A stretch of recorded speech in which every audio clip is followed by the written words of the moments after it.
Well, hey, it's Rob, and I got a tip that the Georgia Guidestones are actually available to visit, what's left of them at least today. It may not be true. They may just turn me away when I get there, and it's a 2-hour drive from Atlanta, but just in case, and I'm assuming I can pick up a couple pieces of the rubble there. I got myself a nice bucket here, and I got myself a sledgehammer if the pieces are too big. I'm not sure how that's gonna go over. Shovel.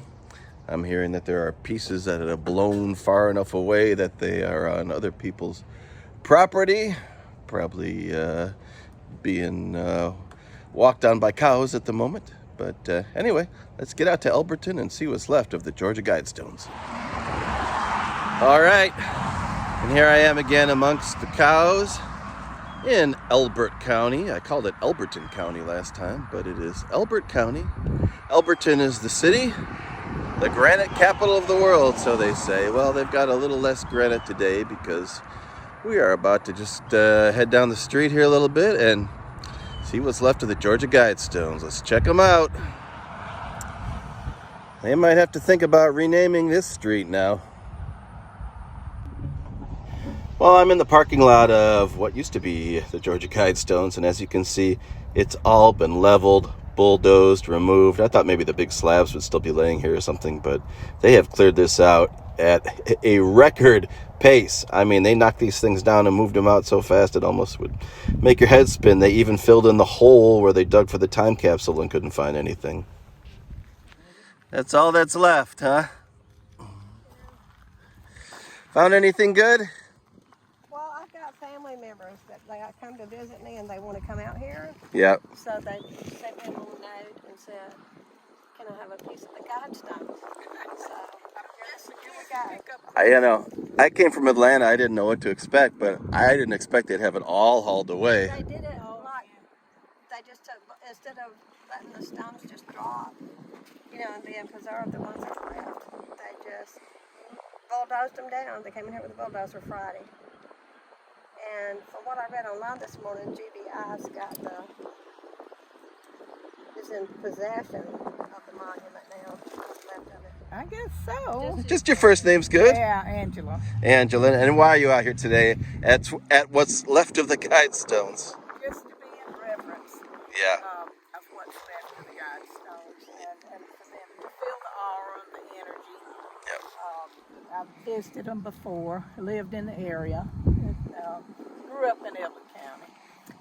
I mean, it had to be a great tourist draw for the area, if nothing else, and lots of people felt a lot of different things about them, but that's what made them interesting. Yeah, that's right. They were interesting to Well, look they at were and try to read. constructed on a convergence of ley lines. Do you know what a ley line is? Why don't you tell us? Well, a ley line is I know they were lined up with the sun it and... runs under the ground, and the ancients used to think that the spirits of the dead traveled along these ley lines. And this is not conspiracy theory. I'm not one of those nutcases, but maybe I am a nutcase. But if you look at the ley lines and you look at the ley line charts, the ley lines that run under Elbert County go under the ocean and all the way to Britain. So no chance of finding any pieces of the stone with I found some little pieces to give to yeah, relatives. with any writing on them? No. I mean, I haven't. Yeah, they've... Feel free to look away. Yeah, they've really cleaned it up. Yeah. So they even filled in the hole. They went and looked for the time capsule, huh? And there was nothing there? Time capsule here. I don't know what happened to it. I'm sure they took it away.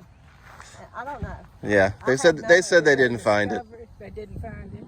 Yeah. Well, it was right over there. Yeah, It well, had you a slab from on this top area? of it. So when they lifted it up, they said there was nothing under They it. dug 6-8 feet down and they said there was just nothing there. What do you feel when you're here, or what did you feel when they were here? I just feel kind of a reverence or sadness, but I do feel there's just a type of energy that I'm feeling. I'm feeling it stronger, I think, since I walked up and they're not here. I didn't feel this much energy with them when they were standing. It's a different kind of energy. Yeah, no. I mean, I think the idea behind them was they would be a permanent fixture here, and if the world ended and if nuclear war came, these would still be standing, and they'd be, you know, just a set of directions on how to rebuild the world. And now look what's left of them. That's it. That's all that's left. Can I get your name? Amanda. Amanda. Yes. And didn't we have another Amanda here? Probably. It's a very common name. Anyway, so you're local here to Elberton? Yes. All right, and what did you hear on that terrible night? It was 4 a.m. and I woke up because it was hot. I forgot to turn on my fan. And so like 2 or 3 minutes later I woke up to a boom. And I was just like, I don't know who's outside doing something this early, so I didn't think anything of it. I went back to sleep. And I wake up to my mom and she's on her phone. She's like, somebody blew up the Guidestones. And I was like, what in the world? Like, why would you do that? But number one. But number two, I was just like, you know, I woke up. I doubt that's what I heard. But, you know, I woke up at this time on the dot and I made a mental note. And so Mama was like, well, she was like, that could have been it. And so, you know, the surveillance cam footage and stuff, well, I think it was that one. The surveillance cam footage and stuff came out and it said 4:03 a.m. And I was like, I'm positive that's what I heard. Yeah, sure. But I mean, I live just over this hill and down a little bit. So Yep. straight shot probably about 3 miles. So, I mean, but the people who live over here said that they didn't hear anything. And the people I have friends who live on this little dirt road over here and they didn't hear anything. And it's weird. Yeah, well, It's weird. I'm not big on conspiracy theories or evil, you know, intent behind the stones. I just think it was a cool little roadside attraction, and it's sad because it brought people to Elberton, and Exactly. That's why we're now all it's an empty upset. field. That's why we're all, you know, upset and stuff. Everybody wants to say that it's satanic and everything. We're the granite capital of the world. It was a granite monument. It was here to bring attention to granite. Right, it was beautiful. It And all the different languages and It everything. was. And I mean, at the same time, it was cool to like hear everybody else's beliefs on it. And so I mean, like that was always interesting to me. I know personally, it was just granite in the middle of a cow field.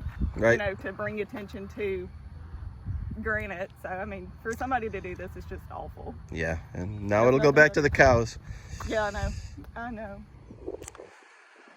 Well, I'm not going to find much use for my sledgehammer, my shovel, my bucket. As you can see, this is the land where the Georgia Guidestones used to be. I have been walking through the fields now for a few minutes, thinking a few pieces probably blew out this way, but other than this little piece of what I assume to be the Georgia Guidestones, I haven't found much else. So I'll take home my little souvenir here and my memories of the former location, soon to be a cow patty, of the mysterious Georgia Guidestones, signing off from Elberton, Georgia, in an empty field where once was a giant mystery. See you later. I don't think they were digging in the right place for that time capsule. Oh, it's got to be down here somewhere. Come on. Is this 6 feet yet?